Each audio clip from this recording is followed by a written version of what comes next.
Class 12 প্রশ্ন বিচিত্রা তড়িৎচুম্বকীয় তরঙ্গ অধ্যায়ের একটি এমসিকিউ।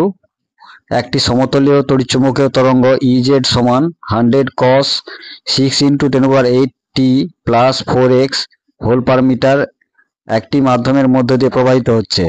ওই মাধ্যমের প্রতিসরাঙ্ক হবে option A 2, option B 0, option C 1, option D 5।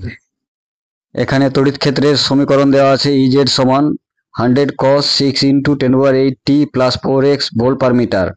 আমরা জানি ইজেড সমান E0 cos ω t plus kx হয়।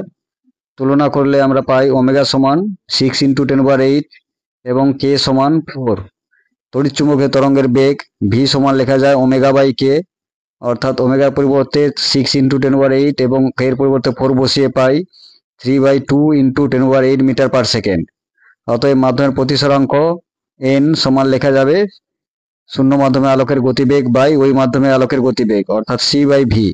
c এর পরিবর্তে 3 × 10⁸ এবং v এর পরিবর্তে 3/2 × 10⁸ বসিয়ে পাই n = 2। সুতরাং সঠিক উত্তরটি হবে অপশান এ।